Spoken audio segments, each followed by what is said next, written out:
Welcome to our Counter Conditioning and Desensitization video, or CC&D for short. We're going to cover when to use this protocol, the equipment you'll need, selecting a location, and demonstrating the procedure.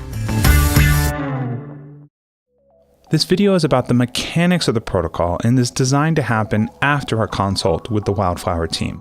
Please see a certified behavior consultant before beginning any program to address anxiety, fear, and/or aggression, or to answer any questions you may have. This protocol was designed to create a new and positive association with the stimulus in the real world, but using a technique that allows for a higher rate of presentation of stressor and the new desired emotional state, while helping to keep your dog under threshold.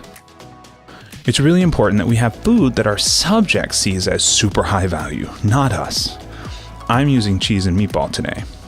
The food is the information, and the information needs to be a surprise, so we want to use foods that are super high value and also that our dog may not be used to getting. We're going to use the emotional response that comes from eating such awesome food to create a new and positive association to a trigger that your dog otherwise finds stressful in the real world.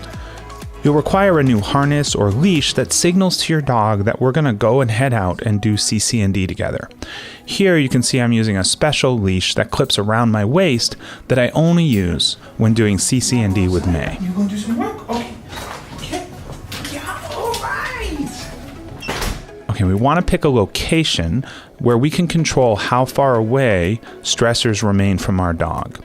In this case, Miss May finds black dogs super stressful, so our friend is walking Baloo, a lovely black lab, on the far sidewalk. Driveways also work well, as do vacant alleys or anywhere you can get off the beaten path where your stressors will appear. Today we're going to be using our front porch. Here we're walking out onto the porch, and I'm asking May to sit facing me with a short but loose leash. Be sure to have an escape route. It is super important. In this case, we can easily turn and run back into the house. Okay, the protocol. Fill up your hand with treats, put your hand behind your back, and watch your dog. Every time I see May's head snap onto the stressor, Baloo in this case, I put food in her mouth. I don't wait for her to turn her head to me. She turns to look at Baloo, food happens. Black dogs freak her out, clearly, or she wouldn't have to keep looking at Baloo as he passes. She looks, I put food in her mouth. We do this 8 to 10 times. She looks, sees black dog, food happens. Then we bring her head back, she waits.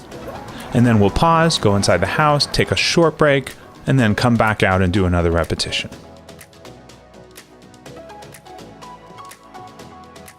Notice that I'm putting the food directly into her mouth, and then I'm moving my hand back to me. This ensures she doesn't go over threshold. I'm not waiting for her to look at me. I'm putting the food right in her mouth, and then I'm moving the food as she eats it, breaking her contact with the stressor, not letting her lock on. And then I can go back to watching her. I've reset, so I can get another one off really quickly when she turns to look at Baloo.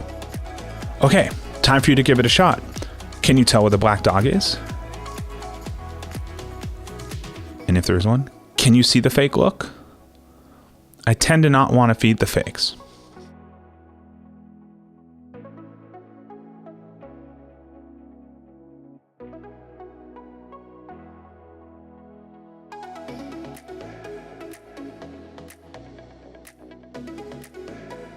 What to do if your dog goes over threshold? Use your escape route. Take a deep breath and figure out how you can better run the session next time so as to stay under threshold. Basically increase the distance, make it easier for your dog. The day your dog won't look at the stressor, you're ready to up the intensity slightly.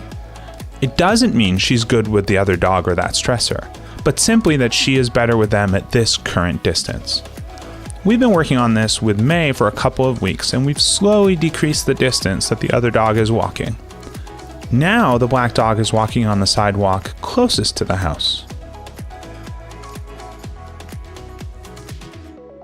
And if she looks and the stressor is no longer visible, no food happens. That's what's happening here. Baloo is no longer in sight. So that's it. And remember, if you have any questions, just reach out to your team at Wildflower.